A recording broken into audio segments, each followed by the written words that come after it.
জরিন হরফে লেখা, রূপালি হরফে লেখা, জরিন হরফে লেখা, রূপালি হরফে লেখা।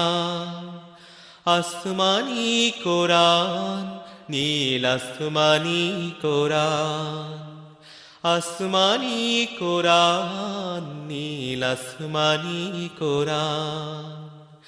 সেথা তারায় তারায় খোদার কালাম পড়ে রে মুসলমান, তোরা পড়ে রে মুসলমান।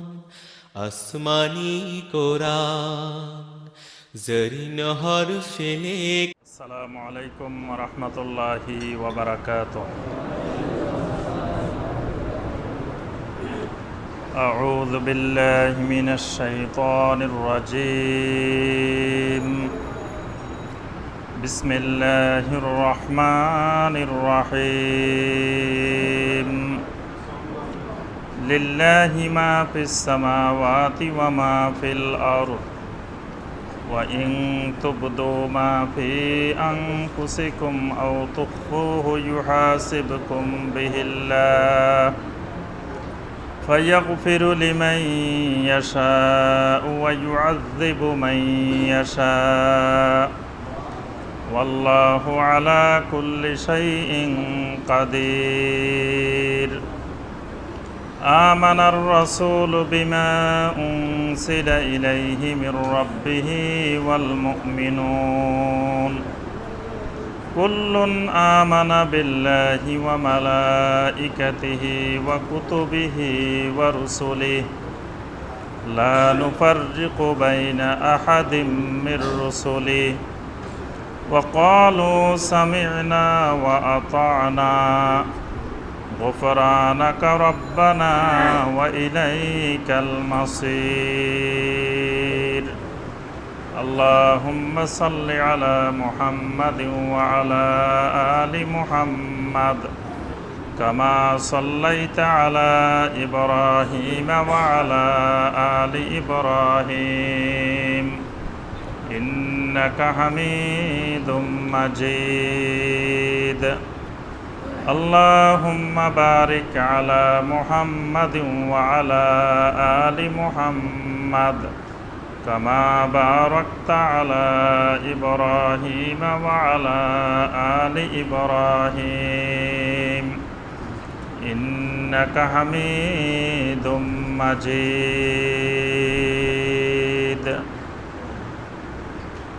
সম্মানিত উলামায়ে কেরাম, দূরের এবং কাছের দিনদার মুসলিম ভাই ও বোনেরা, আল্লাহ সুবহানাহু ওয়া তাআলার দরবারে কোটি কোটি শুকরিয়া যে আল্লাহ রাব্বুল আলামিন আমাদেরকে দীর্ঘ এক সপ্তাহ পরে শুক্রবার সলাতুল মাগরিবের পর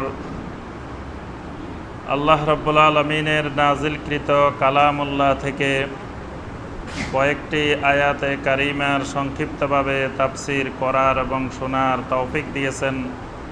সেই রাব্বুল আলামিনের শুকর আদায় করি, সকলে বলি আলহামদুলিল্লাহ। সম্মানিত ভাই ও বোনেরা, কোরআনে কারিমের যেই সূরা থেকে আমাদের ধারাবাহিক তাফসির চলছিল এবং আজকে যেই সূরার সর্বশেষ তাফসির হবে ইনশাআল্লাহ, সেই সূরাটির নাম হলো সূরা আল বাকারা। সূরা আল বাকারার 283 নম্বর আয়াতে কারিমা পর্যন্ত আমরা গত তাফসিরে আলোচনা করেছি। আজকে সূরা আল বাকারার শেষ পর্ব 284, 85, 86 এই তিনটি আয়াতে কারিমার তাফসিরের মাধ্যমে সূরা আল বাকারার দুইবার তাফসির শেষ হবে ইনশাআল্লাহ। প্রথমবার একবার, এটা হলো দ্বিতীয় দফার শেষ আরেকবার সূরা আল বাকারার তাফসির। সূরা আল বাকারার মোট পর্ব হলো 31, যে 30 এর আগে 30 হয়েছে, আজকের এটা সহ মোট 31 পর্ব ইনশাআল্লাহ। এই 31 পর্বের তাফসির একসাথে আপনারা নিতে পারবেন, অর্থাৎ শুধু সূরা আল বাকারার তাফসির, এই 31 পর্ব তাফসির, এটা আলাদা মেমোরি কার্ডের মাধ্যমে আমাদের ভাইয়েরা ইনশাল্লাহ দেওয়ার ব্যবস্থা করবেন। আপনারা শুধু সূরা আল বাকারার তাফসির, আলাদা আলাদা সূরারও তাফসির ইনশাল্লাহ নিতে পারবেন। আর এটি কোরআনে কারিমের সবচেয়ে বড় সূরা। আল্লাহ পাক এই সূরার মধ্যে অনেকগুলো বিষয়ে আলোচনা করেছেন। সর্বশেষ তাফসিরে আমরা দেখেছি আল্লাহ পাক রিহানের বিধান সম্পর্কে, বন্ধক রাখার বিধান সম্পর্কে আল্লাহ পাক আলোচনা করেছেন। কর্জে হাসানার বিধান সম্পর্কে আলোচনা করেছেন।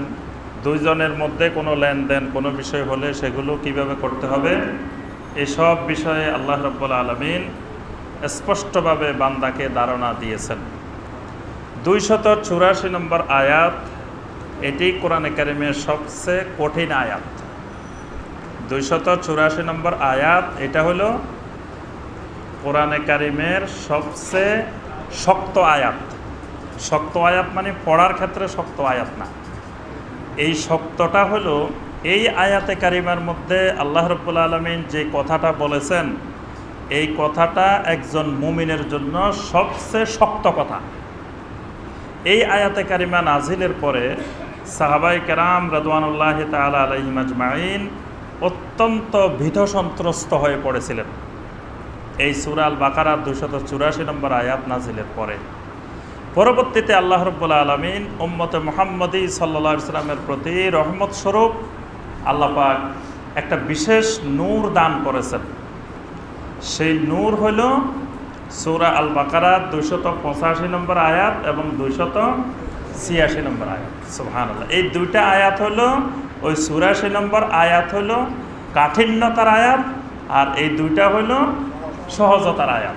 সুবহানাল্লাহ, একসাথে আল্লাহ পাক এটাকে সেটিং করেছেন। 284 নম্বর আয়াতটা দিয়ে তারপরে 285 এবং 86 নম্বর আয়াত দিয়েছেন। অর্থাৎ 284 আয়াত নাজিলের পরে সাহাবায়ে কেরামের অন্তরে যেই ভীত সন্ত্রস্ততা এসে গিয়েছিল, যে মারাত্মক ভয়টা তারা পেয়েছিলেন, আল্লাহ পাক 285 এবং 86 নম্বর আয়াত নাজিল করে সেই ভয়টা কাটিয়ে দিয়েছেন। সুবহানাল্লাহ, এই জন্য কোরআনে কারিমের সূরা আল বাকারার শেষ দুটি আয়াত, এই দুটি খুবই গুরুত্বপূর্ণ আয়াত, ফজিলতময় আয়াত। নবী সাল্লাল্লাহু আলাইহি ওয়াসাল্লাম বলেন, মান কারা বিল আয়াতাইনি মিন আখির সূরা আল বাকারা ফি লাইলাতিন কাফাতাহু। সুবহানাল্লাহ, নবী সাল্লাল্লাহু আলাইহি ওয়াসাল্লাম বলেন, মান কারা বিল আয়াতাইন মিন আখির সূরা আল বাকারা, যে ব্যক্তি সূরা আল বাকারার শেষ দুটি আয়াত তেলাওয়াত করবে, পাঠ করবে। মান কারা বলছেন নবী সাল্লাল্লাহু আলাইহি ওয়াসাল্লাম, যে ব্যক্তি সূরা আল বাকারার শেষ দুটি আয়াত পাঠ করবে, ফি লাইলাতিন, কখন? রাত্রিবেলায়। মাশাআল্লাহ, আমাদের ভাইয়েরা দেখেন লাইলাতিন অর্থ যে রাত্রি সবাই পারে। সুবহানাল্লাহ, অনেক জায়গায় জিজ্ঞাসা করলে একজনের মুখে দিয়েও বাইরে না লাইলাতিন মানে কি। আলহামদুলিল্লাহ, আমাদের বাইরে আরবি বলার আগেই কোরআন বুঝে। আলহামদুলিল্লাহ, ফি লাইলাতিন, রাত্রিবেলায় যদি কেউ সূরা আল বাকারার শেষ দুটি আয়াত তেলাওয়াত করে, কাফাতাহু, এই দুটি আয়াত তার জন্য যথেষ্ট হয়ে যাবে। সুবহানাল্লাহ, যথেষ্ট হয়ে যাবে মানে কি? রাত্রিবেলায় তার জন্য কোনো বিপদ আপদ মুসিবতের সম্ভাবনা নাই। রাত্রিবেলায় যদি তার মৃত্যু আসে, ইনশাআল্লাহ ঈমানের সাথে মৃত্যু আসবে। সুবহানাল্লাহ, রাত্রিবেলায় এই দুইটাকে নবী সাল্লাল্লাহু আলাইহি ওয়াসাল্লাম নূর বলেছেন। নবী সাল্লাল্লাহু আলাইহি ওয়াসাল্লাম বলেছেন, আমার উম্মতকে আল্লাহ পাক এমন দুইটা নূর দিয়েছেন যেটা অন্য কোনো নবীর উম্মতকে আল্লাহ পাক দেন নাই। একটা নূর হলো সূরা আল ফাতিহা, দ্বিতীয় নূর হলো সূরা আল বাকারার শেষ দুটি আয়াত। সুবহানাল্লাহ, এই জন্য ঘুমানোর সময় যে জিকিরের কয়টা হালত? আবার আরেকটা কোশ্চেনের উত্তর দেন, জিকির কয় অবস্থায় করতে হয়, মানে কয় রকমের জিকির করতে হয়, এটার উপরে আমরা খুতবা দিয়েছি, আলোচনা করেছি। আজকে হলো ইন্টারভিউ চলতেছে, কয় অবস্থায় জিকির করতে হয়? জি, সকাল সন্ধ্যার জিকির একটা, 5 ওয়াক্ত ফরজ সালাতের পরে একটা, ঘুমানোর সময় একটা, 3টা না, ওইটা তো ঘুমের সাথে রিলেটেড। তারপরে আছে মানে আল আজকার বিসবাবিল মুতাআল্লাকা, মানে সববের সাথে সম্পৃক্ত জিকির। আরেকটা হলো কোনো প্রকারের সবব ছাড়াই সার্বক্ষণিক জিকির। তাহলে কয় প্রকারের? 5 রকমের জিকির। এক জিকির হবে আল আজকার বাদা সলাতুল মাফরুদা, প্রত্যেক ফরজ সলাতের পরে, ফজরের ফরজ সলাতের পরে, জোহরের ফরজ সলাতের পরে, আসরের ফরজ সলাতের পরে, মাগরিবের ফরজ সলাতের পরে, এশার ফরজ সলাতের পরে। আরেকটা জিকির হলো আল আজকার ইন দা সবাহ ওয়াল মাসা। সবা মাসা মানে কি? মাশাআল্লাহ, দেখেন কোরআন পারে সবাই। সবা মানে সকাল, মাসা মানে বিকাল, সন্ধ্যা। সবাটা হলো ফজরের পর থেকে সূর্য ওঠা পর্যন্ত, আর মাসাটা হলো আসরের পর থেকে সূর্য ডুবা পর্যন্ত। এটা হলো দ্বিতীয় জিকির, সকাল সন্ধ্যার জিকির। আরেকটা জিকির হলো আল আজকার ইন দ্য নাওম, ঘুমের সাথে। ঘুমাইতে গেলেও জিকির আছে, ঘুম থেকে উঠলেও জিকির আছে। ঘুমাইতে গেলে বিছানায় গিয়ে সেখানেও আল্লাহর জিকির করতে হবে, আবার ঘুম থেকে উঠার পরে তখনও আল্লাহর জিকির করতে হবে। এটা এক রকমের জিকির। আরেকটা জিকির হলো আল আজকার বিসবাবিল মুতাআল্লাকা। এটা হলো যেমন টয়লেটে যাবেন, জিকির করতে হবে না? কি জিকির বলেন তো? বিসমিল্লাহি আল্লাহুম্মা ইন্নী আউযু বিকা মিনাল খুবুসি ওয়াল খাবায়েস। টয়লেট থেকে বের হবেন, তখন জিকির করতে হবে না? কি জিকির? গফরানাক। বাস জিকির করে ফেলেন। মসজিদে ঢুকবেন, জিকির করতে হবে। মসজিদ থেকে বের হবেন, জিকির করতে হবে। ওযু শুরু করবেন, ওযু শুরুতে জিকির কি বলেন তো? মাশাআল্লাহ, একেবারে সহি জিকির। ওই বিসমিল্লাহিল আলিয়্যিল আযীম, আলহামদুলিল্লাহি আলা দীনিল ইসলাম, আল ইসলামু হাক্কুন ওয়াল কুফরু বাতিলুন, আল ইসলামু নূরুন। মাশাআল্লাহ, এটাও পারে, বুয়াটাও পারে, সহিটাও পারে। দুইটাই জানা দরকার, না জানলে আপনি ওইটা জানবেন কিভাবে? সহি হাদিস ভিত্তিক দোয়া হলো বিসমিল্লাহ। নবী সাল্লাল্লাহু আলাইহি ওয়াসাল্লাম বলেছেন লা উদুয়া লিমান লাম ইয়াজকুর ইসমুল্লাহি আলাইহি। যে ব্যক্তি বিসমিল্লাহ ছাড়া ওযু শুরু করছে, লা উদুয়া, নবী সাল্লাল্লাহু আলাইহি ওয়াসাল্লাম বলেন তার ওযুও হয় নাই। তাহলে ওযু শুরু করতে হবে বিসমিল্লাহ দিয়ে। এই জন্য ইমাম শাফি রহমতুল্লাহ আলাইহি, ইমাম মালিক রহমতুল্লাহ আলাইহি, ইমাম আহমদ বিন হাম্বল রহমতুল্লাহ আলাইহি, তারা বলছেন ওযুর শুরুতে বিসমিল্লাহ পড়া ফরজ। ওযুর ফরজ আমাদের মতে 4টা, তাদের মতে আরও বেশি। তার মধ্যে একটা হলো বিসমিল্লাহ বলা। কারণ নবী সাল্লাল্লাহু আলাইহি ওয়াসাল্লাম বলছেন লা উদুয়া, যে ব্যক্তি বিসমিল্লাহ পড়ে না তার ওযুও হবে না। তো ওযুও হবে না মানে কি? এটা ফরজ। আল্লাহ রাসূল সাল্লাল্লাহু আলাইহি ওয়াসাল্লাম ফরজ করতে পারেন কিনা? জি, পারেন। নবী সাল্লাল্লাহু আলাইহি ওয়াসাল্লামও ফরজ করতে পারেন। যেমন যাকাতুল ফিতর, সাদাকাতুল ফিতর। সাদাকাতুল ফিতরের ব্যাপারে আব্দুল্লাহ ইবনে উমর রাদিয়াল্লাহু তাআলা আনহুমা, আব্দুল্লাহ ইবনে আব্বাস রাদিয়াল্লাহু তাআলা আনহুমা হাদিস বর্ণনা করেছেন। ফারাদা রাসূলুল্লাহ সাল্লাল্লাহু আলাইহি ওয়াসাল্লাম যাকাতাল ফিতরে, রাসূলুল্লাহ সাল্লাল্লাহু আলাইহি ওয়াসাল্লাম যাকাতুল ফিতরকে ফরজ করেছেন। তাহলে রাসূল যদি ফরজ করতে না পারেন, তা আব্দুল্লাহ ইবনে আব্বাস ভুল বলছে, আব্দুল্লাহ ইবনে ওমর ভুল বলছে। তারা বলতেছেন রাসূলুল্লাহ সাল্লাল্লাহু আলাইহি ওয়াসাল্লাম আমাদের উপরে যাকাতুল ফিতরকে ফরজ করেছেন। তাহলে রাসূলুল্লাহ সাল্লাল্লাহু আলাইহি ওয়াসাল্লাম ফরজ করতে পারেন, কারণ আল্লাহ পাক নবী সাল্লাল্লাহু আলাইহি ওয়াসাল্লামকে সেই ক্ষমতা দিয়েছেন। আমরা যে কথাটা বলতেছিলাম, এই 5 প্রকারের জিকিরের একটা জিকির হলো আল আজকার বিসবাবিল মুতাআল্লাকা, মানে এক একটা জিনিসের সাথে সম্পৃক্ত। কাপড় পরিধান করবেন, জিকির করতে হবে। কাপড় খুলে রাখবেন, জিকির করতে হবে। এইভাবে সার্বক্ষণিক যে কাজটা করবেন, এই কাজের শুরুতেও জিকির, শেষেও জিকির। আরেকটা জিকির আছে, কোনো টাইম টেবিল নেই, একেবারে সার্বক্ষণিক চলতে থাকবে। এটা রাস্তা হাঁটতেছেন, ঘুরতেছেন, চলা ফেরা, উঠা বসা, সার্বক্ষণিক। এই জিকিরগুলো কি কি? একটা জিকির বলেন তো দেখি। মাশাআল্লাহ, দেখেন সবাই পারে, আলহামদুলিল্লাহ। সেগুলো হলো সুবহানাল্লাহি ওয়া বিহামদিহি, সুবহানাল্লাহিল আযীম, সুবহানাল্লাহি ওয়াল হামদুলিল্লাহি ওয়া লা ইলাহা ইল্লাল্লাহু আল্লাহু আকবার, লা হাওলা ওয়া লা কুওয়াতা ইল্লা বিল্লাহ। এগুলো হলো সার্বক্ষণিক জিকির, এগুলা চলতে ফিরতে হাঁটতে সবসময়। তাহলে এই জিকিরগুলোর মধ্য থেকে একটা জিকির হলো আল আজকার ইন দ্য নাওম, ঘুমের জিকির। ওই ঘুমের জিকিরের মধ্যে এই সূরা আল বাকারা 285 এবং 86 নম্বর আয়াত, এই দুইটা আয়াত যারা মুখস্থ পারেন না, সে সকল ভাই বোনকে অনুরোধ করব এই দুইটা আয়াত মুখস্থ করবেন এবং প্রতিদিন ঘুমানোর সময় এই দুইটা আয়াত তেলাওয়াত করবেন। আর শুধু সারা জীবন তেলাওয়াত করবেন না, পাশাপাশি এটা তাফসীর সহ বোঝারও চেষ্টা করবেন। সারা জীবন তেলাওয়াত করছেন কিন্তু কি তেলাওয়াত করলেন সেটাই বুঝলেন না। তো এই জন্য প্রথম তেলাওয়াত শিখেন, মুখস্থ করেন, জিকিরের মধ্যে অভ্যাস গড়ে তোলেন। অভ্যাসটা যদি জিকিরের হয়ে যায় তখন দেখবেন যে আপনি বিছানায় পিঠ লাগানোর সাথে সাথে ক্যাসেট চলতে থাকবে, অটোমেটিক সুইচ দেওয়া। দেখবেন যে এই অভ্যাসগুলো যদি জিকিরের অভ্যাসগুলো করতে পারেন তা আপনি কিছু করা লাগবে না, শুধু বিছানায় যায় শুইবেন, দেখবেন যে অটোমেটিক ক্যাসেট চলতেছে। আপনি শোয়ার সাথে সাথে ইসমিকা আল্লাহুম্মা আমুতু ওয়া আহইয়া, তারপরে সুবহানাল্লাহ 33 বার, আলহামদুলিল্লাহ 33 বার, আল্লাহু আকবার 34 বার, সব জিকির অটোমেটিক চলে আসবে। এগুলো অভ্যাস গড়ে তুলতে হবে। তাহলে এই দুইটা আয়াত অত্যন্ত গুরুত্বপূর্ণ আয়াত। আমরা দেখি প্রথমে 284 নম্বর আয়াত, কঠিন আয়াতটা। কঠিন আয়াতটা কি? আল্লাহ পাক দুনিয়ার সকল বান্দাদেরকে একটা কঠিন ধমক দিচ্ছেন। লিল্লাহি মা ফিস সামাওয়াতি ওয়া মা ফিল আরদ, আসমানের মধ্যে যা কিছু আছে, জমিনের মধ্যে যা কিছু আছে, লিল্লাহ, সব কিছুর মালিকানা আল্লাহর। আল্লাহ পাক প্রথমে বলতেছেন, শোনো দুনিয়ার মানুষ, লিল্লাহি মা ফিস সামাওয়াতি ওয়া মা ফিল আরদ, আসমানে যা কিছু আছে, যত মাখলুকাত আছে, জমিনে যত মাখলুকাত আছে, এগুলো সবগুলার মালিকানা, সকল নিয়ন্ত্রণের ক্ষমতা আমি আল্লাহর।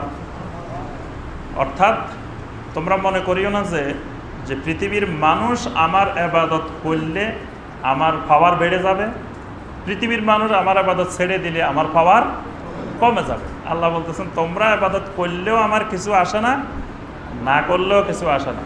তোমরা ইবাদত করবা তোমাদের লাভে। আমি আল্লাহর মা ফিস সামাওয়াতি ওয়া মা ফিল আরদ, আসমানে যা কিছু আছে সেগুলো আমি আল্লাহর, জমিনে যা কিছু আছে সেগুলো আল্লাহ। ওয়া ইন তুবদু মা ফি আনফুসিকুম আও তুখফুহু ইউহাসিবকুম বিহিল্লাহ। রব্বুল আলামিন বলেন, ওয়া ইন তুবদু মা ফি আনফুসিকুম, তোমাদের মনের ভিতরে কি আছে, কি লুকায়িত আছে, ওয়া ইন তুবদু, সেটা যদি তোমরা প্রকাশ করো, আও তুখফুহু, অথবা প্রকাশ না করে সেটা ভিতরে গোপন করে রাখো, ইউহাসিবকুম বিহিল্লাহ, তোমাদেরকে অবশ্যই সেই ব্যাপারে আল্লাহর কাছে হিসাব দিতে হবে। অত্যন্ত কঠিন কথা। মনের ভিতরে আপনি লুকায়িত রেখেছেন, প্রকাশ করেন নাই, আল্লাহ পাক বলতেছে সেটারও হিসাব দিতে হবে। এটা অনেক কঠিন। অনেক কিছু আমরা মনের ভিতরে লুকায়িত রাখি কিন্তু সেটা প্রকাশ করি না।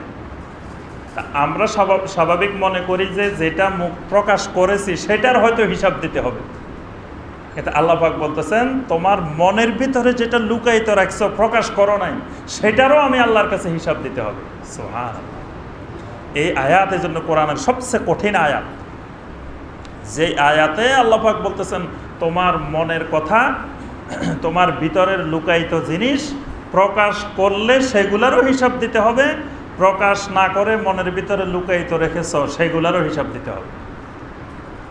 তাহলে অসংখ্য জিনিস আছে যেগুলো আমরা মনে মনে রেখে দিই। হিংসাটা করে মানুষ কি মনে মনে না বাহ্যিকভাবে? মনে মনে হিংসা করে, মনে মনে, মুখ দিয়ে বলে না, ভিতরে হিংসায় ফেটে যাচ্ছে। আরেকজনের সম্পদ দেখে বা আরেকজনের আল্লাহর নিয়ামত দেখে ভিতরে হিংসা, ভিতরের হিংসাটা প্রকাশ করে নাই। তা আল্লাহ পাক বলতেছেন, এই যে হিংসাটা ভিতরে লুকায়িত আছে এটারও হিসাব দিতে হবে। তারপরে লোভ, লোভ লালসা, লোভ লালসা বাইরে প্রকাশ করে না, ভিতরে ভিতরে গোপন রাখে। আরেকজনের ক্ষতি করা, আরেকজনের পিছনে লেগে থাকা, আরেকজনের পিছনে কান লাগিয়ে রাখা, ওত পেতে থাকা, এগুলা অসংখ্য জিনিস আছে যেগুলো মানুষের মনের ভিতরে, নফসের ভিতরে লুকায়িত থাকে। এগুলা মানুষ বাহিরে প্রকাশ করে না। আবার একজন মানুষকে ভালোবাসে, আবার একজন মানুষকে অপছন্দ করে, এইগুলো মানুষের ভিতরে লুকায়িত থাকে, প্রকাশ করে না। আল্লাহ পাক বলতেছেন, আও তুখফুহু ইউহাসিবকুম বিহিল্লাহ, যেগুলো মনের ভিতরে লুকায়িত রাখো আর প্রকাশ করো সবগুলার হিসাব আল্লাহর কাছে দিতে হবে। এই আয়াতে কারিমা নাজিলের পরে সাহাবায়ে কেরাম একেবারে কঠিন ভীত সন্ত্রস্ত হয়ে গেলেন। হায়রে, মনের ভিতরে আমরা কত কিছু লুকায়িত রাখি, সেইগুলোরও আল্লাহর কাছে হিসাব দিতে হবে। আল্লাহু আকবার। ফায়াগফিরু লিমান ইয়াশা ওয়া ইউআযযিবু মান ইয়াশা। রব্বুল আলামিন বলেন, ওইগুলার থেকে আল্লাহ পাক যাকে ইচ্ছা করবেন সেগুলা ক্ষমা করে দিবেন। সুবহানাল্লাহ। ওয়া ইউআযযিবু মান ইয়াশা, আবার যাকে ইচ্ছা করবেন আল্লাহ পাক তাকে আযাব দিবেন। তাহলে আযাব দেওয়া, ক্ষমা করা দুইটাই ফি মাশিয়াতিল্লাহ, আল্লাহর ইচ্ছার উপরে নির্ভরশীল। আমরা তাকদীরের ঈমানের মধ্যে বলছি মাশিয়াতুল্লাহ, আল্লাহর ইচ্ছা, আল্লাহর এরাদা, এটা একটা গুরুত্বপূর্ণ বিষয়। মানে আল্লাহ পাক সব বিধিবিধানের ঊর্ধ্বে মাশিয়াতুল্লাহ। যেমন ধরেন আমরা স্বাভাবিকভাবে দেখি যে মেঘ আসলে বৃষ্টি হয়, কিন্তু তার অর্থ এই নয় যে আল্লাহ পাক পৃথিবীতে বৃষ্টি দিতে হলে মেঘ লাগবে। মেঘ ছাড়াও আল্লাহ রাব্বুল আলামিন বৃষ্টি দিতে পারেন। ওই পাওয়ারটার নাম হলো মাশিয়াতুল্লাহ। কিন্তু আল্লাহ পাক স্বভাবগত একটা ফিতরত, একটা সুন্নতের মধ্য দিয়ে আল্লাহর জমিনকে পরিচালনা করেন। সুন্নতের খেলাফ আল্লাহ পাক করেন না, কিন্তু ইচ্ছা করলে আল্লাহ পাক করতে পারেন। এই জন্য আল্লাহ পাক সব জায়গায় কোরআনে কারিমে লিমাইয়াশা কথাটা বারবার বলছেন। এটা আল্লাহর মাশিয়াত, অর্থাৎ আল্লাহ পাকের হাতে এই ক্ষমতা আল্লাহ পাক রেখেছেন। ওই মনের ভিতরে যেগুলো লুকায়িত আছে এগুলো আল্লাহ পাক ইচ্ছা করলে ক্ষমাও করে দিতে পারেন, আবার ইচ্ছা করলে আযাবও দিতে পারেন। আল্লাহু আলা কুল্লি শাইইন কাদির। আল্লাহর মারিফত, আল্লাহর পরিচয় সাথে সাথে আল্লাহ পাক দিয়ে দিলেন আল্লাহু আলা কুল্লি শাইইন কাদির। আল্লাহ পাক হলেন সকল জিনিসের উপরে, সকল বস্তুর উপরে মহা ক্ষমতাবান। সুবহানাল্লাহ। এই আয়াত নাজিলের পরে মুমিনদের মধ্যে একটা ভয় এসে গেছে, আরে আমার মনের লুকায়িত জিনিস, প্রকাশিত জিনিস, সব জিনিসের হিসাব দিতে হবে। তা আজকে আমরা মুমিনেরা সেই ভয়টা, খাশিয়াতুল্লাহটা, আল্লাহর সেই ভয়টা আমাদের থেকে উঠে গেছে। আমরা মুখ দিয়ে এমন অসংখ্য জিনিস প্রকাশ করে ফেলি, গোপন তো দূরের কথা, এমন অসংখ্য জিনিস প্রকাশ করি যেগুলোর মাধ্যমে দেখা যায় আমাদের মধ্যে খাশিয়াতুল্লাহ নাই, আল্লাহর ভয় নাই। আল্লাহ সুবহানাহু ওয়া তাআলা কোরআনে কারীমের অন্য আয়াতে বলছেন ওয়ালা তাকফু মা লাইসা লাকা বিহি ইলম ইন্নাস সামআ ওয়াল বাসারা ওয়াল ফুআদা কুল্লু উলাইকা কানা আনহু মাসউলা। রব্বুল আলামিন বলেন ওয়ালা তাকফু মা লাইসা লাকা বিহি ইলম, যে বিষয়ে তোমার এলেম নাই, নিশ্চিত জ্ঞান নাই, খবরদার সেই বিষয়ে তুমি কোনো কথা বলিও না, কোনো অবস্থান নিতে যেও না। যে বিষয়ে তোমার এলেম নাই, এলেম বলতে একেবারে নিশ্চিত জ্ঞান, নিশ্চিত দলিল নাই, ওয়ালা তাকফু, খবরদার সেই বিষয়ে তুমি অবস্থান গ্রহণ করিও না। অর্থাৎ ওই বিষয়ের পক্ষেও অবস্থান নিও না, বিপক্ষেও অবস্থান নিও না। কারণ হলো তোমার এলেম নাই। ইন্নাস সামআ ওয়াল বাসারা ওয়াল ফুআদা, কারণ তোমার কান, তোমার চোখ, তোমার হৃদয়, কুল্লু উলাইকা কানা আনহু মাসউলা, এই সবগুলোই আল্লাহ রাব্বুল আলামিনের কাছে জিজ্ঞাসিত হবে। তোমার কানও জিজ্ঞাসিত হবে, চোখও জিজ্ঞাসিত হবে, অন্তরও জিজ্ঞাসিত হবে। তাহলে তুমি যে একটা জিনিস বলে ফেলতেছ, একটা জিনিস না জেনে বলতেছ, এই ব্যাপারে বলার কারণে তোমাকে আল্লাহর কাছে জবাবদিহি করতে হবে, তোমাকে আল্লাহর কাছে জিজ্ঞাসিত হইতে হবে। দেখা যায় আমরা অসংখ্য এমন জিনিস বলে ফেলি যে ব্যাপারে আমাদের নিশ্চিত জ্ঞান নেই। জ্ঞান ছাড়া, এলেম ছাড়া, মানে এই বিষয়টা সম্পর্কে সুনির্দিষ্ট জ্ঞান ছাড়া আমরা অসংখ্য জিনিস এরকম বলে ফেলি। যেমন ধরেন কিছু কিছু জিনিস আছে যে দেখা যায় একজনের সাথে আরেকজনের মিল আছে। মিল কেমন? যেমন ধরেন আমরাও ভাত খাই, হিন্দুরাও ভাত খায়, খায় না? কি বলেন? বাংলাদেশের হিন্দু যারা, বাংলাদেশের বৌদ্ধ যারা, বাংলাদেশের খ্রিস্টান যারা, তারাও ভাত খায়, আমরাও ভাত খাই। তারাও রুই মাছ খায়, তারাও তেলাপিয়া মাছ খায়, আমরাও খাই। এরকম হাজার হাজার জিনিস আছে যেগুলো আমরাও খাই, তারাও খায়, আমরাও ব্যবহার করি, তারাও ব্যবহার করি। তাহলে এগুলোর সাথে আমাদের সাথে তাদের সাথে মিল আছে না? আচ্ছা, এই কয়টা মিল দেখে আমি যদি একজন মুসলমানকে বলি আরে মিয়া তোমার সাথে হিন্দুর সাথে মিল আছে, তুমি তো হিন্দু, কি বলেন? হিন্দুও লুঙ্গি পরে, আমরাও লুঙ্গি পরি, পরি না?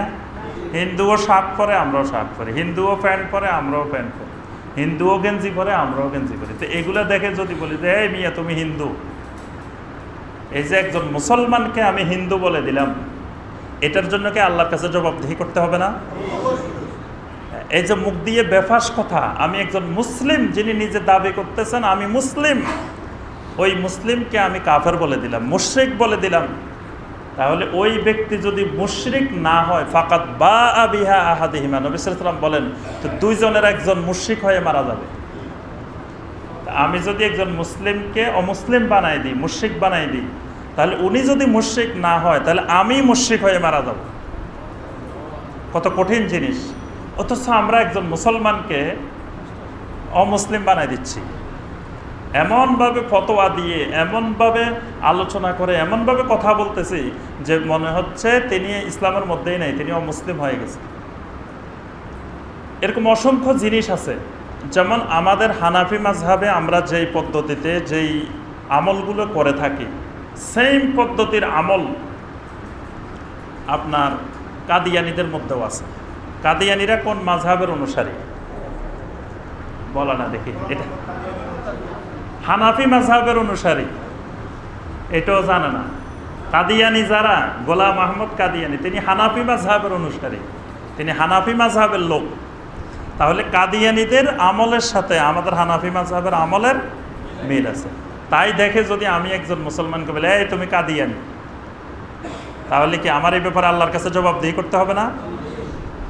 শিয়াদের বিশাল একটা অংশ, 3 ভাগের 1 ভাগ শিয়া জায়দিয়া, শিয়া জায়দিয়া, শিয়ারা 3 ভাগে বিভক্ত। তোর মধ্যে একটা বিশাল অংশ আছে শিয়া জায়দিয়া।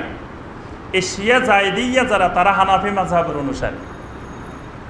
শিয়া জায়দিয়া যে অংশটা, এটা হানাফি মাযহাবের অনুসারী। এখন শিয়া জায়দিয়ার মতো দেখি আমরা নামাজ পড়ে দেখি, কেউ যদি আমাদেরকে বলে, এই মিয়া তুমি শিয়া, আমাদেরকে কেউ যদি শিয়া বলে, এটাতে কি তার গুনাহ হবে না? আল্লাহর কাছে জবাবদিহি করতে হবে না? সে আমার ব্যাপারে তার এলেম নাই, সে জানে না আমি কি শিয়া না সুন্নি। সে দেখছেটা কি? শুধু ওই শিয়াদের সাথে কয়েকটা জিনিস আমার মিল দেখছে। শিয়ারা নাভির নিচে হাত বাঁধে, আমিও নাভির নিচে হাত বাঁধছি। শিয়ারা যেভাবে নামাজ পড়ে, আমিও সেইভাবে নামাজ পড়লাম। এই পদ্ধতিটা দেখে কেউ যদি আমাকে শিয়া বলে, এটার জন্য আল্লাহর কাছে তাকে জবাবদিহি করতে হবে না? কারণ তার এলেম ছাড়া সে কথা বলছে, আমার ব্যাপারে তার এলেম নাই। এইভাবে আমরা যদি লক্ষ্য করি, কাদিয়ানীদের পুরা অংশ, শিয়া জায়দিয়ার বিশাল অংশ, এরকম আরও অসংখ্য ফেরকা আছে যারা হানাফি মাযহাব অনুসরণ করে। তাই বলে হানাফি মাযহাবের কিছু অংশ দেখে, আমলের মিল দেখে আমরা যদি একজন সুন্নিকে যদি শিয়া বানাই দিই, কাদিয়ানি বানাই দিই, এটা যেমন অপরাধ, ঠিক একইভাবে আমার আপনার 2-1টা আমল হয়তো শাফি মাযহাবের সাথে মিলে যেতে পারে, অথবা আহলে হাদিসদের সাথে মিলে যেতে পারে। 2-1টা আমল হয়তো রাফুল ইয়াদানটা মিলে গেছে, আহলে হাদিসেরও করে, আপনিও করেন। অথবা বুকের উপরে হাত বাঁধা, আহলে হাদিসেরও করে, আপনিও করলেন। এই 2-1টা জিনিস মিলে গেছে। মিলে যাওয়ার কারণে আপনাকে যদি বলে দেয়, এই বেটা তুমি আহলে হাদিস, এটা আল্লাহর কাছে জবাবদিহি করতে হবে না? কি বলেন? হানাফি মাযহাবের সাথে মিল থাকার কারণে, শিয়াদের সাথে মিল থাকার কারণে যদি একজন সুন্নিকে আপনি শিয়া বলেন, এটা যেমন অপরাধ, ঠিক 2-1টা আমলের ক্ষেত্রে আপনার যদি আহলে হাদিসের সাথে মিলে গেছে, তাই বলে আপনি তাকে আহলে হাদিস, লা মাযহাবি, গায়রে মুকাল্লাদ বানায় দিলেন, এটার জন্য আল্লাহর কাছে জবাবদিহি করতে হবে। এই আয়াতটা খুব ভালো করে স্মরণ রাখা দরকার। আল্লাহ পাক বলছেন, তোমার মুখ থেকে যা বের করতেছো আর বের করতেছো না, দুইটার ব্যাপারে আল্লাহর কাছে হিসাব দিতে হবে। আর ওই আয়াতে আল্লাহ পাক বলছেন, ওয়ালা তাকফু মা লাইসা লাকা বিহি ইলম, যে ব্যাপারে তোমার সুনির্দিষ্ট ইলম নাই, সেই ব্যাপারে তুমি কোনো কথা বলিও না, কোনো অবস্থান নিও না, কারণ তোমার সব কিছু আল্লাহর কাছে জিজ্ঞাসাবাদ হবে, তোমার সব কিছুর জবাবদিহিতা করতে হবে। তাহলে একজন মুসলিমকে আমি কথা বলার সময় অনেক হিসাব করে কথা বলতে হবে, কারণ আমি তার মান সম্মান নষ্ট করার অধিকার আল্লাহ পাক আমাকে দেন নাই। তার মান সম্মান আমার কাছে পবিত্র। আল্লাহ রাসূল সাল্লাল্লাহু আলাইহি ওয়াসাল্লাম ঘোষণা দিয়েছেন, কুল্লুল মুসলিমি আলাল মুসলিমি হারামুন ইরদুহু ওয়া মালুহু ওয়া দামুহু। নবী সাল্লাল্লাহু আলাইহি ওয়াসাল্লাম বলেন, এক মুসলিমের উপরে আরেক মুসলিমের হারাম করে দেওয়া হয়েছে, পবিত্র করে দেওয়া হয়েছে। এখানে হারাম মানে পবিত্র, হারাম মানে নিষিদ্ধ না। হারাম অর্থ পবিত্র। এক মুসলিমের কাছে আরেক মুসলিমের 3টা জিনিস পবিত্র। একটা কি? ইরদুহু, তার মান সম্মান, এক মুসলিমের মান সম্মান আরেক মুসলিমের কাছে পবিত্র। ওয়া মালুহু, তার সম্পদ, এক মুসলিমের সম্পদ আরেক মুসলিমের কাছে পবিত্র। আরেকটা কি? ওয়া দামুহু, তার রক্ত, এক মুসলিমের রক্ত আরেক মুসলিমের কাছে পবিত্র। তাই বলে কি রক্ত খাওয়া যাবে? এখানে পবিত্র মানে কি? মানে রক্তপাত করতে পারবে না মুসলমানেরা, কোনোদিন এক মুসলিম আরেক মুসলিমের রক্তের উপরে আঘাত করতে পারবে না। রক্তপাত হারাম, নিষিদ্ধ, কারণ এক মুসলিমের রক্ত আরেক মুসলিমের জন্য পবিত্র। তাহলে ইসলামের নামে, দিন প্রতিষ্ঠার নামে, জেহাদের নামে, যে কোনো নামে যদি একজন মুসলিমের উপর আঘাত করা হয়, এখানে নবী সাল্লাল্লাহু আলাইহি ওয়াসাল্লাম শুধু মুসলিম বলছেন, আবার অন্য হাদিসে এবং অন্য আয়াতে আল্লাহ পাক সকল আম জনতার, সকল মানুষের কথা বলছেন। তাদের উপরে, রক্তের উপরে যদি কোনো আঘাত করা হয়, নবী সাল্লাল্লাহু আলাইহি ওয়াসাল্লাম বলছেন ফালাইসা মিন্না, সে আমার উম্মতেরই অন্তর্ভুক্ত নয়। এবং তাদেরকে স্থায়ী জাহান্নামের কথা বলছেন। সূরা আন-নিসার 93 নম্বর আয়াতে আল্লাহ পাক বলছেন ফাজাযাউহু জাহান্নামু খালিদান ফিহা, তারা স্থায়ীভাবে জাহান্নামে যাবে। তাহলে এক মুসলিমের মান সম্মান আরেক মুসলিমের কাছে পবিত্র। তাহলে আমার এমন কোনো অধিকার নাই আমি আরেকজন মুসলিমের মান সম্মান নষ্ট করার অধিকার নাই। কাউকে তুচ্ছ করা, খারাপ বলা, এটার অধিকার আল্লাহ পাক কাউকে দেন নাই। যদি ওই রকম করি তো কুল্লু উলাইকা কানা আনহু মাসউলা, আল্লাহ পাকের কাছে আমাকে জবাবদিহি করতে হবে। এই খাশিয়াতুল্লাহ, এই আল্লাহর ভয় আমাদের মধ্যে থাকতে হবে। এই আয়াত নাজিলের পরে যখন ভয় পেয়ে গেলেন, তখন আল্লাহ পাক জবাব দিলেন, শোনো, তোমার অজান্তেও এমন কিছু কাজ আছে যে কাজের ব্যাপারে তুমি জানোই না, অথচ সেটাও অপরাধ হয়ে যাচ্ছে। আমাদের অজান্তেও কিছু গুনাহ হয়ে যায় যেগুলো আমরা জানি না। আমি হয়তো ধারণা করতেছি না এখানে আমার গুনাহ হয়ে যাচ্ছে, কিন্তু আসলে সেটাও গুনাহ হয়ে যাচ্ছে। মনে মনে চিন্তা করার কারণে যদি গুনাহ হয়, তা আমরা মনে মনে কত চিন্তা করি না? তো ওইগুলো যদি গুনার আওতাভুক্ত ধরি, তাহলে তো অসংখ্য গুনাহ যেগুলোর কোনো হিসাব নেই। আল্লাহ পাক কিছু নির্দেশনা দিলেন যে বান্দা তুমি এই কাজগুলা করো, করলে তুমি আশা করতে পারো যে তোমার অজান্তে যেই গুনাহগুলো সেগুলো আল্লাহ মাফ করে দিবেন। সুবহানাল্লাহ। আল্লাহ পাক ঘোষণা করেন আমানা রাসূল বিমা উনজিলা ইলাইহি মির রাব্বিহি, সমস্ত রাসূলেরা ঈমান এনেছেন বিমা উনজিলা ইলাইহি মির রাব্বিহি, তার উপরে তার রবের পক্ষ থেকে যা কিছু নাজিল করা হয়েছে। রবের পক্ষ থেকে যা কিছু ওই রাসূলের উপরে নাজিল হয়েছে, রাসূল সেটার উপরে ঈমান এনেছেন। রাসূলের উপরে কি নাজিল হয়েছে? আমাদের রাসূলের উপরে না কোরআন, তো অন্য রাসূলদের উপরে বিমা উনজিলা ইলাইহি মির রাব্বিহি, মানে ওহী নাজিল হয়েছে। সেই ওহীটা দুই ধরনের, ওহী মাতলু, ওহী গায়রে মাতলু। এজন্য কোরআনও নাজিল হয়েছে, সহিহ হাদিসও নাজিল হয়েছে। সহিহ হাদিস কি নাজিল হয় নাই? অনেকে মনে করি হাদিস মনে হয় নাজিল হয় নাই, শুধু কোরআন নাজিল হয়েছে। কোরআন যেমন নাজিল হয়েছে, সহিহ সুন্নাহ, সহিহ হাদিসও নাজিল হয়েছে। বিমা উনজিলা ইলাইহি মির রাব্বিহির মধ্যে কোরআনও অন্তর্ভুক্ত, সুন্নাহ অন্তর্ভুক্ত। এই জন্য কেউ যদি সুন্নাহ অস্বীকার করে, সহিহ হাদিস অস্বীকার করে, তাহলে এটা ওহী অস্বীকার করার নামান্তর।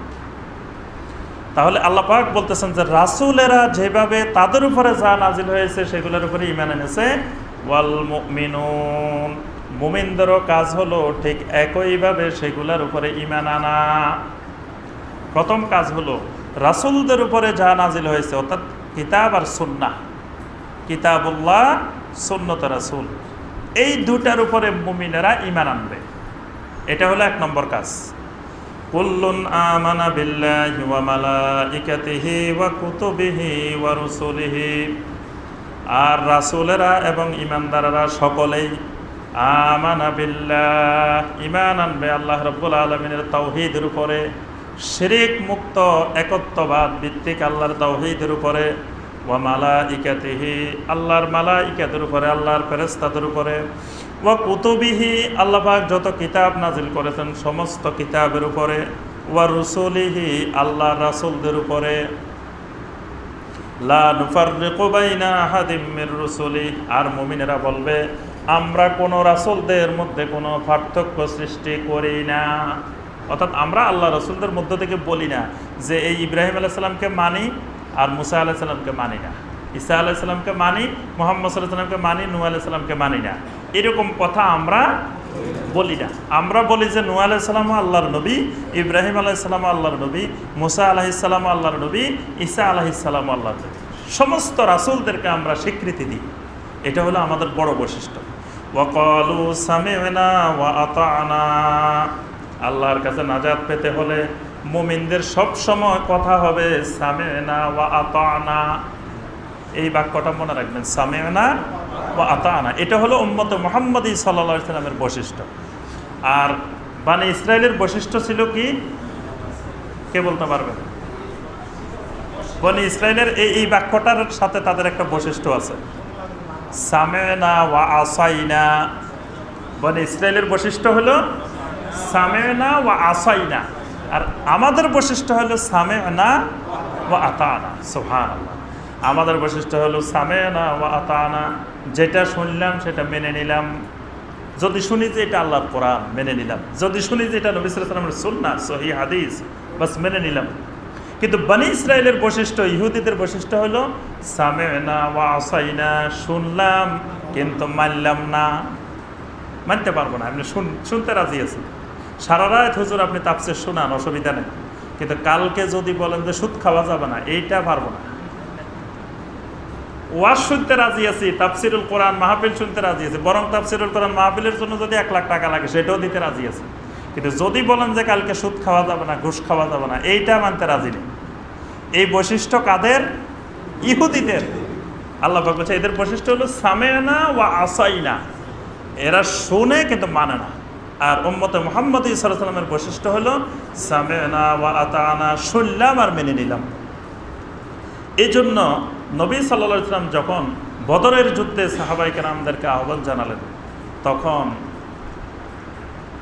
আনসারদের মধ্য থেকে একজন সাহাবী হযরত সাদ ইবনে আনসারী রাদিয়াল্লাহু তাআলা আনহু, তিনি উঠে একটা বক্তব্য দিলেন।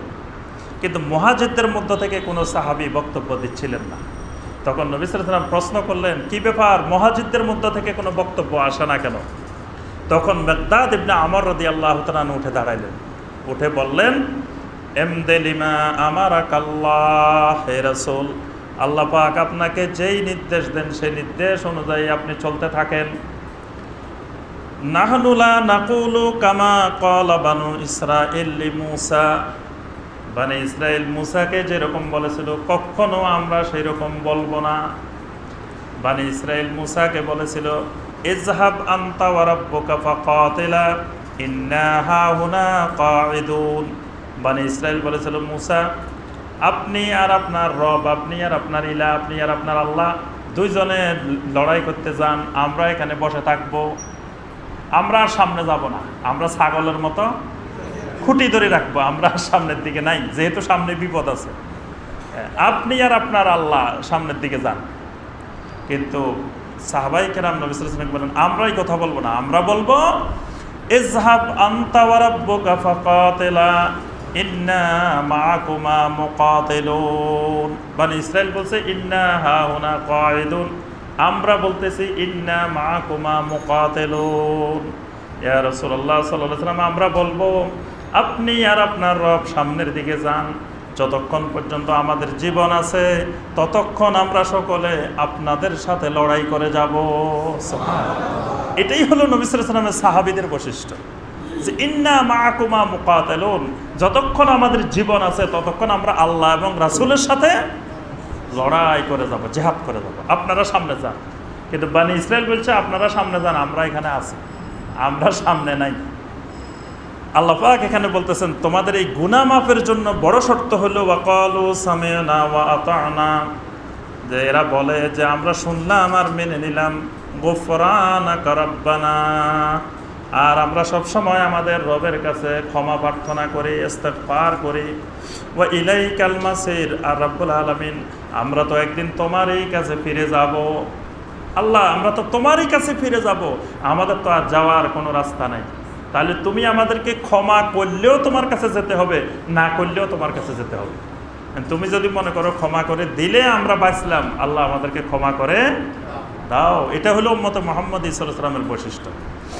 লা ইউকাল্লিফুল্লাহু নাফসান ইল্লা বুসআহা, রব্বুল আলামিন বলেন, শোনো দুনিয়ার মানুষ, তোমাদের ক্ষমতার বাহিরে, সাধ্যের বাহিরে কোনো বোঝা, কোনো কিছু তোমাদের উপরে আমি আল্লাহ চাপিয়ে দিই নাই। এটা ইসলামী শরিয়ার একটা মূলনীতি। এমন কোনো হুকুম আহকাম বিধিবিধান আল্লাহ পাক বান্দার উপরে দেন নাই যেটা বান্দার জন্য ক্ষমতার বাহিরে, বান্দা পারবে না করতে, এরকম জিনিস আল্লাহ বান্দার উপরে দেন নাই। অনেকে মাঝে মাঝে বলে যে আরে সাহাবাই কেরাম তারা তো অন্য মানুষ ছিলেন, তারা পারছেন, আমরা পারবো কীভাবে? বা এটা আল্লাহর ওলি যারা তারা পারে, আমরা পারবো না। আল্লাহ পাক ইসলামী শরীয়তের আল্লাহর দ্বীনের এমন কোনো জিনিস দেন নাই যেই জিনিস বান্দা পারবে না। আল্লাহ পাক স্পষ্ট বলছেন, লা ইউকাল্লিফুল্লাহু নাফসান ইল্লা উসআহা। বান্দার সাধ্যের বাহিরে, ক্ষমতার বাহিরে আল্লাহ পাক কোনো জিনিস বান্দার উপরে মোকাল্লাফ করেন নাই। লাহা মা কাসাবাত ওয়া আলাইহা মাকতাসাবাত। ওই বান্দা যা উপার্জন করে সেটা তার, আর তোমরা যা উপার্জন করো সেটা তোমাদের। অর্থাৎ একজনের কামাই আরেকজনের কিছুই না। অর্থাৎ যে একজনে শুধু ইবাদত করবে, আরেকজন বসে বসে যদি বলে যে ও ইবাদত করতেছে, সে সুপারিশ করে আমাকে নিয়ে যাবে, আমি কিছুই করব না, আরেকজন ইবাদত করতে করতে আল্লাহর ওলি হয়ে যাবে, বাস আল্লাহর ওলি হয়ে আমাদের সবাইকে টেনে হয় জাহাজে তুলে নিয়ে যাব, অথবা ট্রেনের ইঞ্জিনের সাথে লাগাই দিয়ে কিয়ামতের ময়দানে সবগুলো জান্নাতে চলে যাবে। আল্লাহ পাক বলতেছে কখনো সম্ভব না। লাহা মা কাসাবাত ওয়া আলাইহা মাকতাসাবাত। তোমার উপার্জন তোমার, তার উপার্জন তার, সবাইটা সবাই। রব্বানা লা তুআখিযনা ইন নাসিনা আও আখতানা। এই মুমিনেরা আল্লাহর কাছে সব সময় এই দোয়া করতে থাকে, রব্বানা লা তুআখিযনা ইন নাসিনা ওয়া আখতানা। রব্বুল আলামিন, যেই জিনিস আমরা ভুলে যাই, যেই জিনিস আমরা ভুলবশত করে ফেলি, সেই ব্যাপারে তুমি আমাদেরকে পাকড়াও করিও না। এই জন্য উম্মতে মুহাম্মদ সাল্লাল্লাহু আলাইহি ওয়াসাল্লাম থেকে আল্লাহ পাক কিছু জিনিস তুলিয়ে দিয়েছেন। নবী সাল্লাল্লাহু আলাইহি ওয়াসাল্লাম বলেন,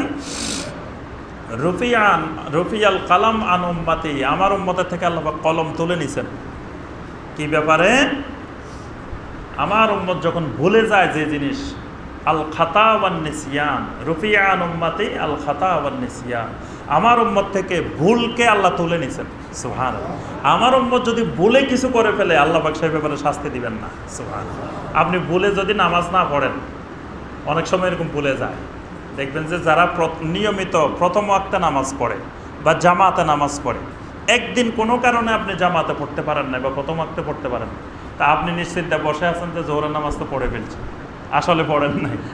পরে আসরের সময় মনে হয় বা এশার সময় মনে হয় বা পরের দিন মনে হয় কালকে তো আমি ওই নামাজটা পড়িনি। তো এইরকম যদি ভুলে কোনো এক ওয়াক্ত দুই ওয়াক্ত বাদ পড়ে যায়, আল্লাহ পাক এই উম্মত থেকে সেই ভুল তুলে নিয়েছেন। সুবহানাল্লাহ। ওই ভুলের জন্য আল্লাহ পাক তাকে শাস্তি দিবেন না। এই জন্য আল্লাহ পাক দোয়া শিখিয়েছেন, রাব্বানা লা তুআখিযনা ইন নাসিনা আও আখতানা। রব্বুল আলামিন, আমরা যদি কিছু ভুলে যাই অথবা কিছু ভুলবশত করে ফেলি, লা তুআখিযনা, আমাদেরকে পাকড়াও করিও না, শাস্তি দিও না। ওয়ালা রব্বানা ওয়ালা তাহমিল আলাইনা ইসরান কামা হামালতাহু আলাল্লাযিনা মিন ক্বাবলিনা। রব্বুল আলামিন, পূর্ববর্তী উম্মতদের উপরে যে কঠিন বোঝা তুমি চাপিয়ে দিয়েছিলে, ওই রকম কঠিন কোনো জিনিস আমাদের উপরে চাপিয়ে দিও না। কারণ আমরা এমনি দুর্বল মানুষ, মানুষও দুর্বল, ইমানও দুর্বল। পূর্ববর্তী আম্বিয়া আলাইহিস সালামের উম্মতরা মানুষও ছিল শক্তিশালী, ইমানও ছিল শক্তিশালী। কারণ ওই মানুষগুলো আমাদের থেকে হায়াত ছিল বেশি, শক্তিশালী ছিল ওই মানুষগুলো। আমরা মানুষগুলো দুর্বল।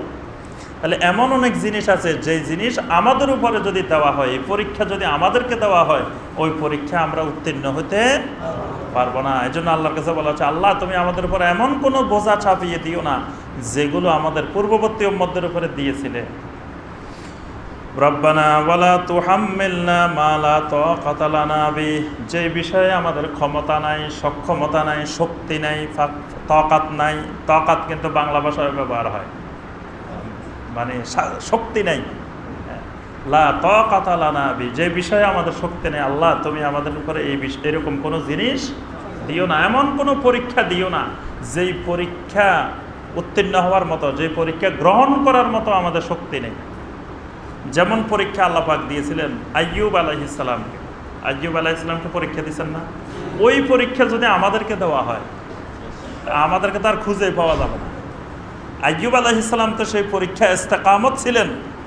আল্লাহর কাছে বলছেন, রাব্বিগফির ওয়ারহাম ওয়া আনতা খায়রুর রাহিমিন। আল্লাহ তুমি আমাকে রহম করো, মাগফিরাত করো, তুমি তো খায়রুর রাহিমিন। তারপরে আরও অনেক দোয়া করেছেন আইয়ুব আলাইহিস সালাম। ঠিক একই পরীক্ষা যদি আমাদেরকে দেওয়া হয়, তা আমাদের তো ইমানে থাকবে না, ধারে কাছে খুঁজে পাওয়া যাবে না। এই জন্য আল্লাহর কাছে বলতে হবে, আল্লাহ তুমি আমাদের ক্ষমতা নাই, শক্তি নাই, এরকম কোনো পরীক্ষায় আমাদেরকে নিপতিত করিও না। ওয়াফু আন্না, আর আমাদের প্রতি তুমি কোমল হও। আল্লাহ আমাদের প্রতি একটু স্নেহশীল হও, কোমল হও। ওয়াগফির লানা, আমাদেরকে ক্ষমা করে দাও, মাগফিরাত করো। ওয়ারহামনা, আমাদের প্রতি রহম করো। আনতা মাওলানা, কারণ তুমি তো হইলা আমাদের মাওলা। আনতা মাওলানা, তুমি তো আমাদের মাওলা। তাহলে মাওলানা শব্দের অর্থ কি? আমাদের মাওলা। এখানে দুইটা শব্দ, একটা মাওলা আর একটা না। না মানে আমাদের, আর মাওলা মানে আল্লাহ। মাওলা শব্দের অনেকগুলো অর্থ আছে। মূল অর্থ হলো অভিভাবক, গার্ডিয়ান। একজন মুমিনের মূল অভিভাবক হলেন আল্লাহ রাব্বুল আলামিন। এই জন্য আল্লাহ পাকের একটা সিফাতি নাম হলো মাওলা। আল্লাহ পাক আল্লাহর বান্দাদের, সকল বান্দাদের মাওলা। এই জন্য নবী সাল্লাল্লাহু আলাইহি ওয়াসাল্লাম বলছেন, লা তাকুল মাওলায়া, খবরদার তোমরা আমাকে মাওলা বলিও না। আমাকে কখনো তোমরা মাওলা বলিও না। মাওলাকে আল্লাহ। এই জন্য সাহাবায়ে কেরাম রাসূলকে কোনোদিন গিয়ে বলেন না ইয়া মাওলায়া, হে আমাদের মাওলা। এই কথা বলে নবী সাল্লাল্লাহু আলাইহি ওয়াসাল্লামকে কখনো সাহাবায়ে কেরাম সম্বোধন করেন নাই। আব্বাসী যুগে রাওয়ান্দিয়া সম্প্রদায় নামে একটা বাতিল ফেরকার আবির্ভাব হয়েছিল। এই বাতিল ফেরকাটা খলিফা আবু জাফর আল মানসুরকে ইয়া মাওলায়া বলতো, ইয়া মাওলায়া। তখন খলিফা আবু জাফর আল মানসুর এদেরকে অনেক নিষেধ করেছেন যে খবরদার তোমরা আমাকে মাওলা বলিও না। তারপরেও শুনে না। তারা বাদশার রাজদরবারের সামনে বসে বসে বলতো, হাজা বাইতু মাবুদিনা হুয়া মাওলানা। আবু জাফর আল মানসুর তিনি তো আমাদের মাওলা, এটা আমাদের মাবুদের ঘর। রাজদরবারকে দেখা দেখে বলতো যে হাজা বাইতু মাবুদিনা, এটা তো আমাদের মাবুদের ঘর। মানে খলিফা আবু জাফর আল মানসুরকে মাবুদও বানাই ফেলছে, মাওলাও বানাই ফেলছে। পরবর্তীতে আবু জাফর আল মানসুর এদেরকে এমন পিটানি দিছে, একেবারে বাগদাদ ছাড়া করে দিছে এই রাওয়ান্দিয়া সম্প্রদায়কে। কারণ এরা আবেগের মধ্যে শিরক নিয়ে আসতেছে, আর শিরকের উৎপত্তিটাও হয় আবেগের ক্ষেত্রে, আবেগ দিয়ে। এজন্য ইসলাম আবেগের কোনো স্থান নাই। আবেগ যত বেশি আসবে তত শিরক আর বেদাত আসবে। দেখা যায় একজনকে বেশি ভালোবাসতে বাসতে শেষ পর্যন্ত শিরকের মধ্যে চলে যায়। বেশি ভালোবাসতে বাসতে ভালোবাসার অতিরঞ্জনে আস্তে আস্তে তাকে সেজদা করা শুরু করে দেয়, তার হাতে পায়ে চুমা দেওয়া শুরু করে দেয়। তারপরে তাকে ভালোবাসতে বাসতে তার নামে মানত করা শুরু করে দেয়, তার নামে গরু ছাগল নিয়ে কোরবানি করা শুরু করে দেয়। অসংখ্য শিরক এই ভালোবাসার অতিরঞ্জনে তৈরি হয়। এই জন্যই ভালোবাসার ক্ষেত্রে, মহব্বতের ক্ষেত্রে অতিরঞ্জন করা যাবে না। এখানে আল্লাহ পাক বলতে শিখাই দিচ্ছেন আনতা মাওলানা, হে আমাদের মাওলানা। আমাদের ভারতীয় উপমহাদেশে প্রাচীন আমল থেকে এখানে ওলামায়ে কেরামদেরকে আমরা আমাদের দেশে মাওলানা বলে থাকি। তবে এটা প্রাচীন যুগে আমাদের উপমহাদেশে ছিল না।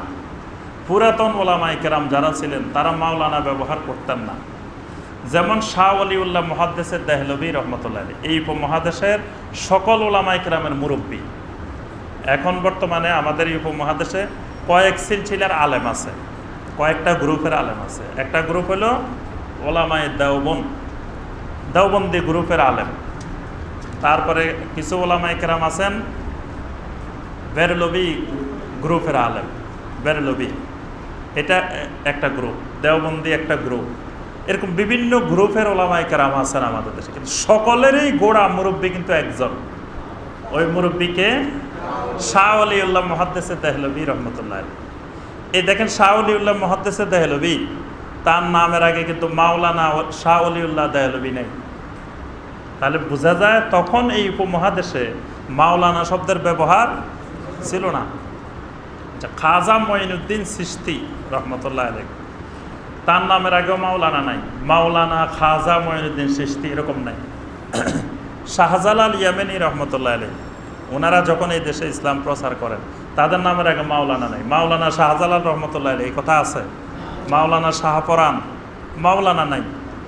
এরকম আরও অসংখ্য ওলামায়ে কেরাম প্রাচীন যুগের, তাদের যে সকল কিতাবাদি আছে এই সকল কিতাবাদিতেও কিন্তু মাওলানা নাই। যেমন একজন ছিলেন আব্দুল হক মুহাদ্দিস দেহলভী রহমতুল্লাহ আলাইহি, অনেক বড় আলেম ছিলেন এই উপমহাদেশে, তার নামের আগেও মাওলানা নেই। তাহলে মাওলানাটা বেশি দিন হয় নাই চালু হয়েছে, এটা 100 বছর বা 150 বছর এরকম হবে, এর বেশি হবে না। তবে যারা এই শব্দটা চালু করেছেন তারা খারাপ নিয়তে চালু করেন নাই, তারা ভালো নিয়তে চালু করছেন। ভালো নিয়তে এই দৃষ্টিকোণে যে আল্লাহ পাক যেমন আল্লাহর বান্দাদের ওয়ালি, অভিভাবক, একজন আলেম তিনি ওই সমাজের অভিভাবক। যিনি একজন মসজিদের ইমাম, একজন খতিব, তিনি ওই সমাজের একজন অভিভাবক, একজন গার্ডিয়ান, একজন মুরব্বী। এই দৃষ্টিভঙ্গিতে তারা এই শব্দটার প্রচলন করেছে। দৃষ্টিভঙ্গি ভালো, নিয়ত ভালো, সব ঠিক আছে, তবে আমাদের ব্যবহার করাটা উচিত না। এটা ব্যবহার থেকে বিরত থাকাটাই উত্তম। কারণ যেহেতু আল্লাহর নাম যুক্ত, আল্লাহর নামের একটা সিফাতি নাম, সেই সিফাতি নামটা আমরা অন্যদেরকে ব্যবহার করার দরকারটা কি? আলেমদেরকে উপাধি দেওয়ার জন্য, সম্মান করার জন্য আরও কত শব্দ আছে, নাই? শায়েখ, আরব দেশে শায়েখ বলা হয়, বড় বড় আলেমদেরকে শায়েখ বলা হয়। তারপরে বিভিন্ন দেশে বিভিন্ন শব্দ প্রচলিত আছে। আমরা ভাইও বলতে পারি, ওলামা ইকরামদেরকে ভাই বললে অসুবিধা কি? আল্লাহ রসুল সাল্লাল্লাহু আলাইহি ওয়াসাল্লামকে শুধু ভাই বলা নিষেধ ছিল। রাসূলকে যদি যাই বলেন ভাইয়া কেমন আছেন, বলা যাবে? কাকা কেমন আছেন, এই কথা বলা যাবে? আল্লাহ পাক নিষেধ করছেন, খবরদার আমার রাসূলকে মা কানা মুহাম্মাদুন আবা আহাদিম মির রিজালিকুম, আমার রাসূল তোমাদের বাপ চাচার মতো না। কেউ যায় আব্বাও ডাকিও না, কেউ যায় বাবাও ডাকিও না, চাচাও ডাকিও না, ভাইয়াও ডাকিও না। আমার রাসূল হলেন ওয়ালাকির রাসূল আল্লাহ, আল্লাহ রসুল। এই জন্য সাহাবায়ে কেরাম ডাকতেন কি? ইয়া রাসূল আল্লাহ, হে আল্লাহ রসুল। আল্লাহ পাকও কোরআনে কারিমে ডাকছেন ইয়া আইয়ুহার রাসূল, ইয়া আইয়ুহান নবী, এরকম বলে বলে ডাকছেন। আল্লাহ পাকও কিন্তু নাম ধরেও ডাকেন নাই, সুন্দর সুন্দর সিফাত দিয়ে আল্লাহ পাক ডাকছেন। তাহলে আমরা ওলামায়ে কেরাম আর আমরা ভাই ভাই, ইন্নামাল মুমিনুনা ইখওয়া, আমরা তো দ্বীনি ভাই, মানে ভাইও বলতে পারি আমরা, মাওলানা বলার দরকার নেই, বা অন্য শব্দ আমরা ব্যবহার করতে পারি। ফানসুরনা আলাল কওমিল কাফিরিন, মুমিনদের আরেকটি দোয়া হলো আল্লাহ ফানসুরনা আলাল কওমিল কাফিরিন, হে আল্লাহ তুমি আমাদেরকে কওমে কাফিরিনের উপরে বিজয় দান করো। সুবহানাল্লাহ, কাফের জাতির উপরে বিজয় দাও। কাফের জাতির উপরে বিজয় মানে কি? রাষ্ট্রীয় ক্ষমতা লাভ করা? কাফের জাতির উপরে বিজয় মানে তাওহীদের বিজয়, সুন্নতের বিজয়। যে আল্লাহ তুমি কাফেরদের উপরে আমাদেরকে বিজয় দাও, তার অর্থ হলো কাফেরদের কুফরি আকীদার উপরে আমাদের তাওহীদের আকীদা, সুন্নাহর আকীদা, সহি আকীদা কাফেরদের উপরে আমাদের শক্তিশালী করে দাও। সুবহানাল্লাহ। এর মাধ্যমে আমাদের সূরা আল বাকারার তাফসীর এখানে শেষ হলো। আলহামদুলিল্লাহ।